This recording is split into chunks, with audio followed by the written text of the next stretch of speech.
Company culture isn't this amorphous thing. I know sometimes we talk about it as if it is, but good company culture is rooted in real specific habits.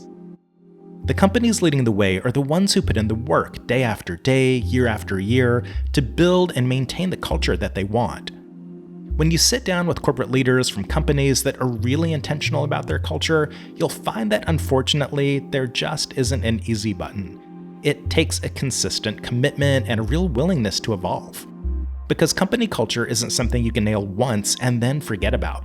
It takes upkeep and a real commitment to listening to employees. Microsoft is a great example of a corporation at the forefront of this space, and they're one of those companies that everyone looks to as a North Star. Karen Bergin is the Senior Director of Employee Engagement and Disaster Response at Microsoft. She's helped create a model for employee engagement that puts giving and volunteering at the core of their purpose and strategy. And companies of all sizes can learn a lot from the way Microsoft has built their programs and their reputation.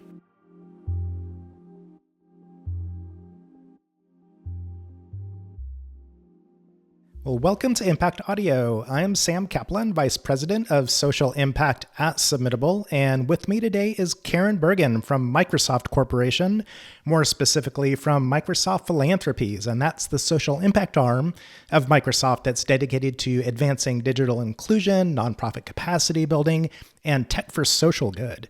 Karen leads employee engagement at Microsoft, where she's responsible for programs like employee volunteering and giving and matching. And by the way, those programs are the biggest in the world. In 2023, donations from Microsoft employees, together with the Microsoft Match, raised $250 million, supporting nearly 35,000 organizations, and employees logged over 1 million volunteer hours to support nonprofits and causes that they care about.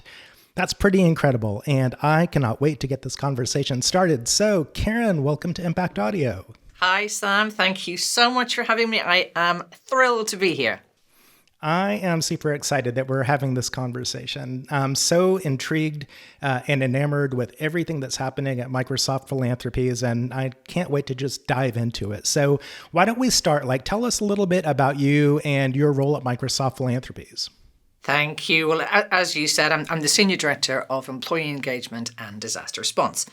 And that means that I oversee our employee volunteering and giving programs, which, again, you said this, are some of the largest in the world. And my team and I, we're dedicated to empowering employees to make positive impact through various initiatives, including disaster response and community engagement. Karen, give us an overview of Microsoft's employee engagement program. So sketch a blueprint for us that others can follow along with. So if I were a Microsoft employee, what would I be able to do, Karen, in terms of volunteering and giving and matching? One of my favorite quotes is from Walt Disney, and that is, if you can dream, you can do it. And we take that approach. So when it comes to employee engagement, we really try to offer a world-class experience to givers who truly want to make the world a better place for others. But we don't just leave it at dreaming. We put action behind it. And so our employee engagement programs are designed with flexibility and empowerment in mind so that our employees can engage in ways that align with their passions. So from employee giving to volunteerism, from disaster response to local community projects, it's all part of a broader mission to not only give, but also to inspire and probably even more importantly, to empower. To get to some of the tactics and to answer your question in more detail, employees can participate in the Microsoft Give Match program, where donations are matched on a one-to-one basis up to $15,000 per calendar year. Additionally, volunteer time is matched at $25 per hour. And then, as you mentioned earlier on, we see, of our 228,000 employees, we see participation rates of over 50%. And then, you mentioned the 1 million hours. When you equate that to years, that's like 117 years, which I think is a much more impressive way of saying it. And then in April last year, we reached the extraordinary milestone of $3 billion raised over the history of the program, which included the Microsoft Match. Yeah, those numbers are pretty astounding. I mean, they're huge. And the one number that you mentioned, Karen, that really jumped out at me is that 50% engagement. In my experience, I think the industry average for corporations across the board tends to be somewhere around like 20-ish% engagement in these programs. And we tend to see like higher engagement, but with smaller corporations. And so being like one of the largest corporations in the world, to be at 50% engagement just is incredible. Like, can you shed some light? Like, you talked about inspiring employees. Like, why do you think it is that Microsoft employees are so willing to give their time and their donations to nonprofit organizations to reach that 50% level? It's a question I get asked so often, and to this day I don't have a very succinct answer to it. I think it's for many reasons. I think it's fair to say that our employees care. I think it's fair to say that they show up, and whether that's through checkbook philanthropy, which is part of our employee giving program, or through volunteering their hours, which again of course has $25 per hour for the nonprofit associated with it. Board service is something that many of our employees are passionate about. And then we just launched a skills-based volunteer program a number of months ago, specifically to help nonprofits learn more about how to harness the power of AI. And then we also have this robust disaster response program where we help to empower first responders, government agencies, nonprofits, and customers. And all of that to say that it's a very wide portfolio. And we have created it so that if employees want to make a difference, there are a multitude of manners in which they can do so. And so, we are lucky in that we work for a corporation that'll provide a one-to-one match. And that's really kind of like what this is all about. I mean, this is, employee engagement at the end of the day from a corporate perspective. It's like great for us to like achieve some sort of social impact in the world and make a real difference in our communities. And that's a given. But like part of this is also about like actually creating real, authentic, genuine employee engagement where employees, are more prone to stay with the corporation because they feel inspired by these types of programs. And it really sounds like Microsoft has kind of figured out culturally, how to make employee engagement and giving and matching and board service and volunteerism like a real part of the culture so that it actually really like authentically engages employees. I have to say, I would agree with that. And also, we are constantly trying to be where employees are, or we're trying to think about where might they go, what trends are we seeing, what's happening in the industry, is there greater interest in this type of activity or that type of activity, is there something for everybody, can people do it remotely? That definitely is something that happened unsurprisingly. As a result of COVID, we had to pivot in-person volunteering to a different form of volunteering. And one of the great things about virtual or remote is that it's automatically more inclusive. And so we have kept a very strong component of virtual/remote in all of our programming now. And so we've had tremendous feedback on that, and we will continue it. So you've talked about the types of programs that you've had. I'd love to hear a little bit about the sort of impact that these programs are making. Like, do you have any data that you can share from, maybe last year? Well, before I look back, let me, if you don't mind, look forward, because April, this is a big year for us. In April, Microsoft turns 50. And so it's always tempting for me to reflect on, the legacy. This is a company that revolutionized personal computing, advanced productivity tools like Microsoft Office, and redefines gaming through Xbox. When we focus on what's ahead, if you think artificial intelligence that enhances productivity and creativity while emphasizing responsibility, fairness, and transparency, undertaking bold new initiatives to solve, various crises. We have an affordable housing crisis, for example, here in Seattle, and then really trying to redefine how to help those in need. And it's an opportunity for us now to look to the future, to look ahead to the next quarter of a century. What's our 75th birthday going to look like in the year 2050? I mean, we were recently honored, thrilled to say, by Seattle Magazine on its most influential list for an outsized influence that we've had across the globe. And it's the first time an organization has appeared on that. During the past 5 decades, Microsoft and employees, as I mentioned, have contributed more than $3 billion across the globe. And again, to get to your question, in 2024, we saw our programs continuing to have a significant impact. We saw an increase in employee participation and donations, further solidifying our commitment to social good. And I think that the collective efforts of our employees have supported numerous organizations and causes, making a real tangible difference in communities all around the world. And in fact, we expanded our program, our employee giving program 3 years ago, so that all eligible employees can avail of the same benefits that US employees do.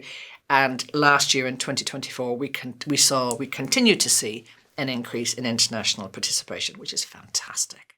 Yeah. I for sure want to touch back on this sort of this topic of culture at Microsoft. So tell me how the employee engagement programs really are so important to Microsoft in terms of that culture.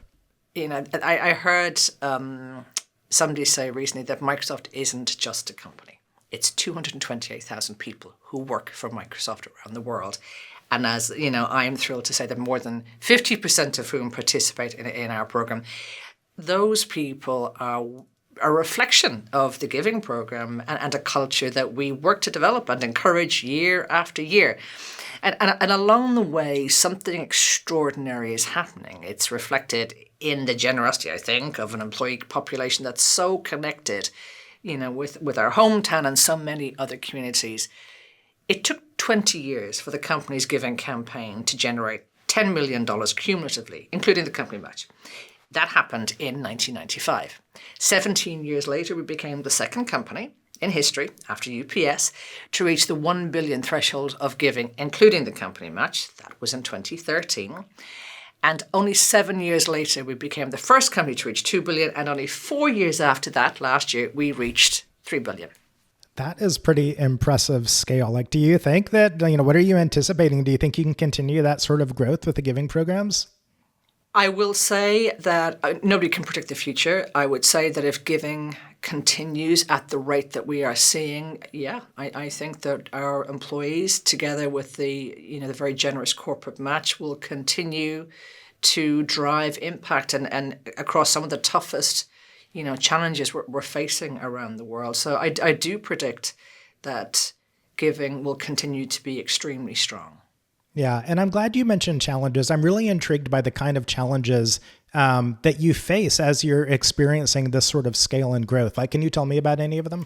Yeah, and very transparently, when you're expanding a program like an employee giving program, and which includes volunteerism, to do that, to scale that around the world was quite a project. And, it required, for example, an extensive legal review, often at the country by country level, because you can't volunteer in some countries and you can in others.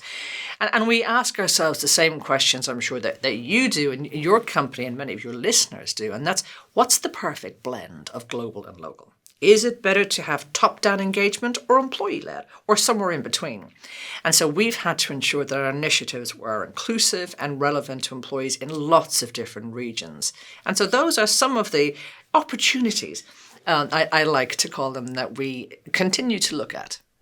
So I know that Microsoft is really closely aligned with OpenAI, which has been a leader in AI development for a long time now.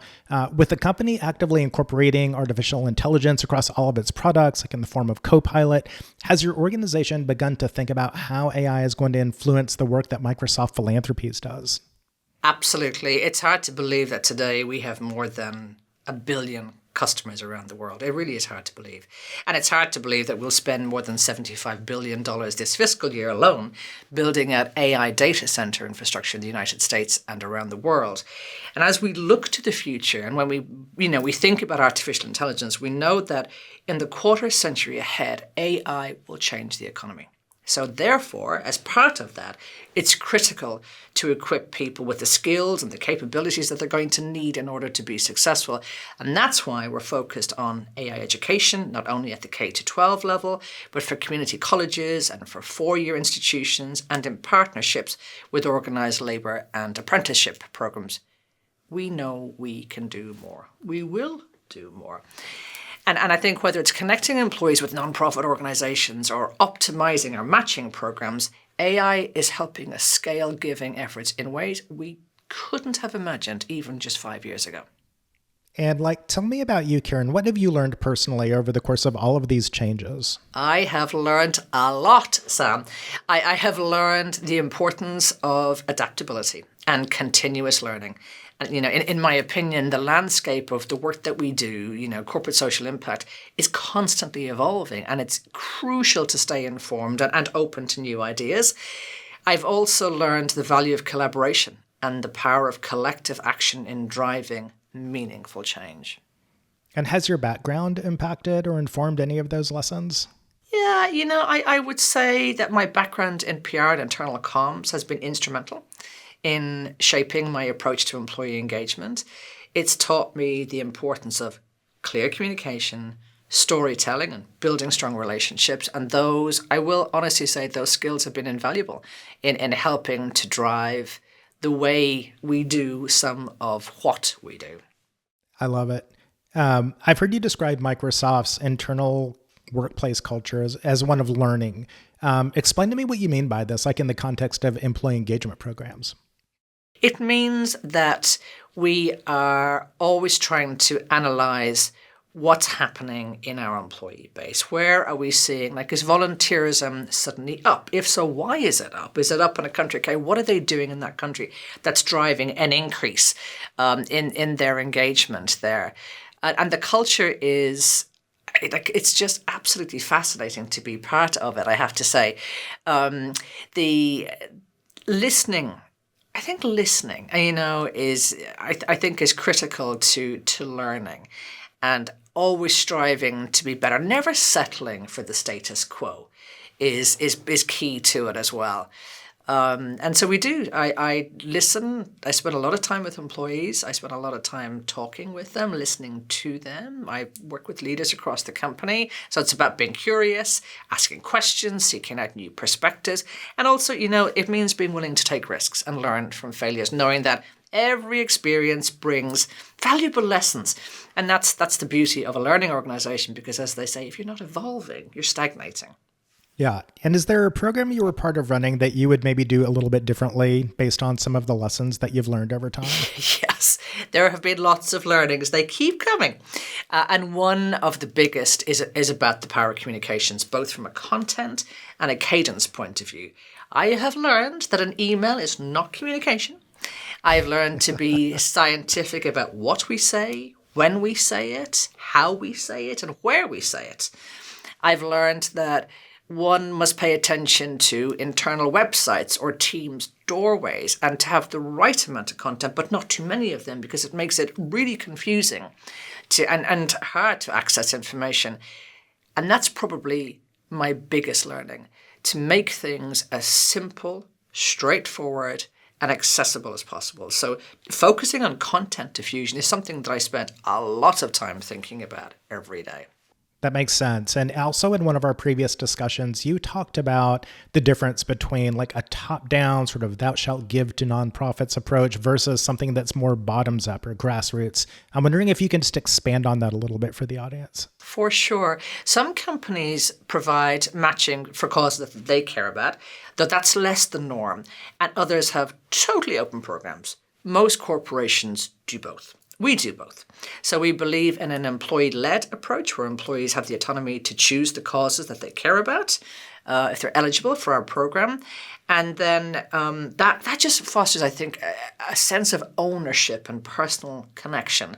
And we support that with a top-down or strategically curated approach, such as in disaster response giving, where we choose nonprofits who are having the greatest impact on issues or specific situations. And just to give you an example of that, for COVID-19, we took that approach and we raised almost $43 million with the Microsoft match for nonprofits around the world. And then if I take the employee basis, there's the Microsoft Cat Calendar, to give you an idea of employee-led giving. And that's where a group of employees who love cats and wanted to provide funding for a local Humane Society, they got together and they created a Microsoft Cat Calendar. Well, the Cat Calendar is so popular that every month now has a different day for a different cat, and there are many Microsoft Cat Calendars, and that brings in over $100,000 a year to the humane societies, and so our feline rescue societies. And that would be a great example of where you have passionate employees who care about a cause. In this instance, it's cats. We also have a dog calendar, because a lot of dog-loving people at Microsoft too. So it's just great to see the creativity and the fun happening, all for good. I heard of a group of employees recently who did a soul cycle, like spin for good. I'm like, that's got a nice ring to it. Karen, one thing I wanted to ask is that we've talked about this figure, 228,000 employees, and it's just incredible. And so, over the course of the conversation here, you've talked about like the importance of listening. And I'm just super curious, like what kinds of systems do you need to have in place, and how do you listen to so many employees? Yeah, it's a really important point. And I think it's fair to say that listening to such a large number of employees requires robust systems and processes. We use a combination of surveys, feedback platforms, direct communications channels, and others to gather input from employees. And we also have dedicated teams that analyze this feedback and ensure that it informs our programs and initiatives. I mean, Power BI is an amazing tool that I check in with like many times a day in terms of how are things going, and so I think it's key. I really think it's key. I don't think you run a program on an island. I think you have to be, in my opinion, as inclusive as you can be, to at least know the various different views of a very diverse employee base. Yeah. And I love how you've mentioned several times now how, Microsoft actually incorporates technology where it can to like improve these programs and to analyze and understand. I think that makes perfect sense. So just as a quick follow up to that, I know that like not all companies have 228,000 employees out there. Like, what do you think about in terms of how small and mid-sized businesses can also learn from your approach? I think that smaller and mid-sized businesses can learn the importance of creating a culture of listening and continuous improvement. And even with fewer resources, again, in my opinion, I think it's critical. I think it's crucial to prioritize employee feedback so that you can make data-driven decisions. Building strong relationships with employees or employee communities is important. And, I'm still to this day a big fan of focus groups and attending them so I can hear the conversation. And they're cheap and quick to do. With good prep and some pizza, you can learn a lot in an hour. And so I still will do focus groups with new hires and go, okay, what do you think? What should we do differently? We're doing this. What do you think? What if you were me, what would you do? The secret is definitely the pizza. Like you bring pizza to a meeting, I am totally there. You're guaranteed participation.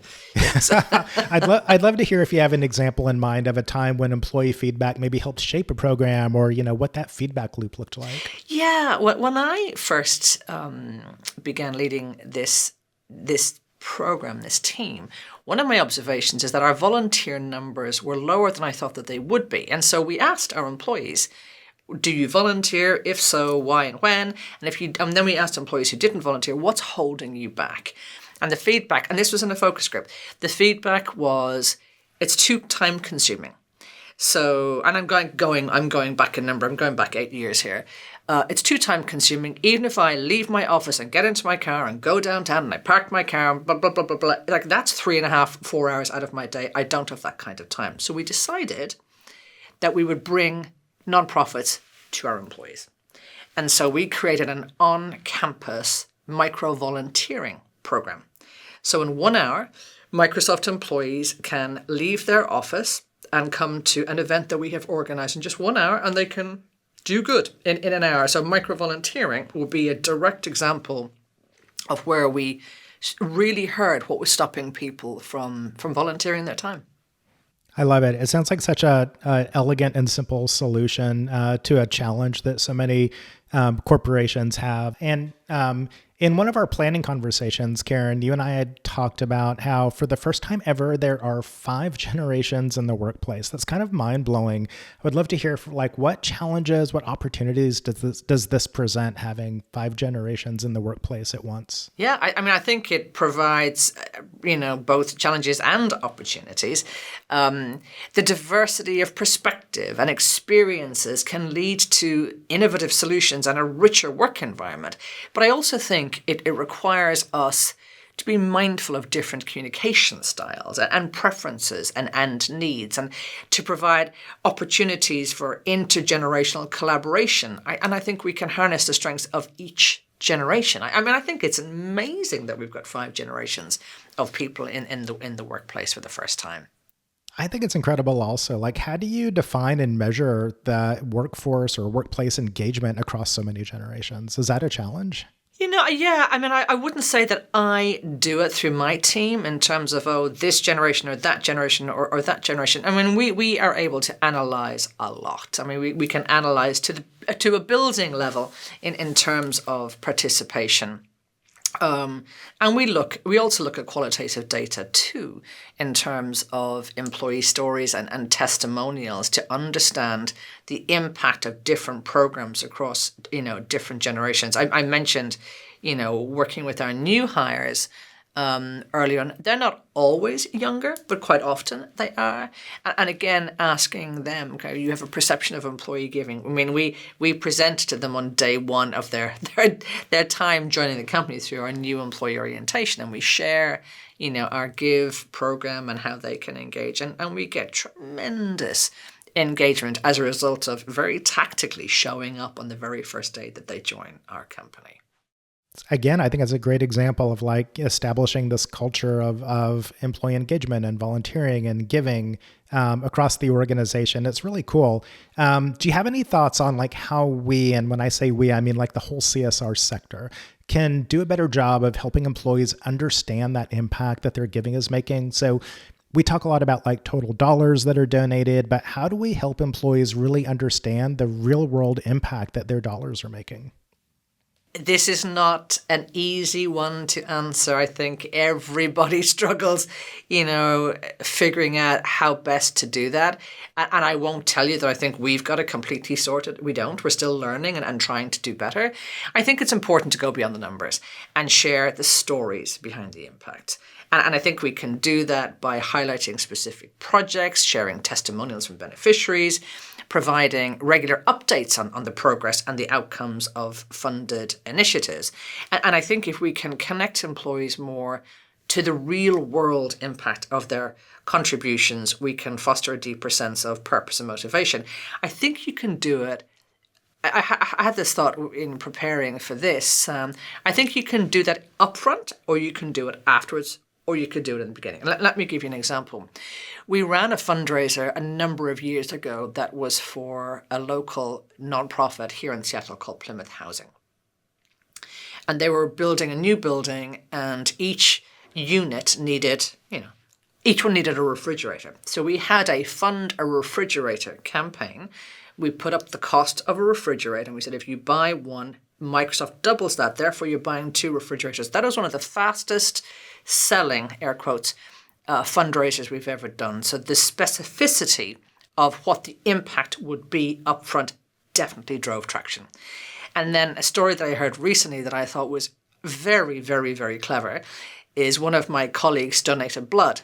And he got an email from one of our local blood banks here telling him the date and the time that his donation of blood was used. I thought that was genius. So that's an example of impact reporting. Now, it's 2 different examples of impact reporting. It's certainly something that I would love to do more and do better. Couple more questions for you here before I run out of time with you, Karen. So I'd love to hear what Microsoft Philanthropies is doing to bridge the digital divide, especially in those underserved communities. Yeah, Microsoft Philanthropies is committing to bridging the digital divide through many different initiatives. And you mentioned actually a number of those up front, Sam, in your introduction to me. We focus on, as I said, AI skills access and, skills training, access to technology, resources to underserved communities. We have a wealth of different tools and resources that can help empower individuals. And the goal, of course, is to create more equitable opportunities and to drive positive change. So we have a whole team of people based here in Redmond and around the world who wake up and every day that's their job is to think about those goals. And for my last question for you, Karen, Microsoft makes such a huge impact for so many nonprofits and communities and employees. Do you lay in bed at night just nervous about getting it right? If I said that I never worried about getting it right, I don't think I should be doing the job that I'm doing. The next person who's sitting in this seat, what will they do that's better than what I'm doing? Am I missing something? So there's a level of responsibility and pressure, I suppose you could say, to get it right, but it's incredibly motivating. And to go back what I said earlier, we are constantly learning. And the great thing about working at Microsoft, you are encouraged to constantly learn. And so we're trying to adapt programs to make sure that they're effective and impactful. And when I see the participation levels and the support and the dedication of our employees and partners, that gives me great confidence to continue, striving for excellence. And I think that's where the magic happens, whether it's through storyteller or data-driven impact reports. We're committed to showing our employees just how powerful their contributions are. And, I think bridging the digital divide, especially in underserved communities, is something we take very, very seriously. We're committed to bringing access to technology and to AI to the people who need it the most. And after all, every community should have access to the tools they need to thrive. And it's part of our mission to help make that happen. Karen Bergin, this has been one of the most delightful and enlightening and engaging conversations I think I've had on Impact Audio. So thank you so much for all of the incredible insights. I'm taking so much away that you said and applying it to my own company and my own work and my own thought leadership. And I know that the audience is going to feel like this has just really, really been super helpful and it will resonate with them as well. So thank you a ton for coming on with me and can't wait to have our next conversation. Thank you, Sam. It's been my pleasure to be here. Thank you.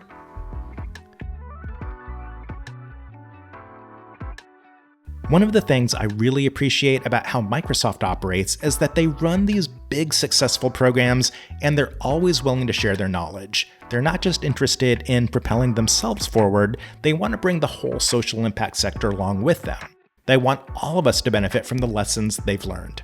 So in more than one way, they're setting a great example for the rest of us. Thanks for tuning into Impact Audio, produced by your friends at Submittable. Until next time.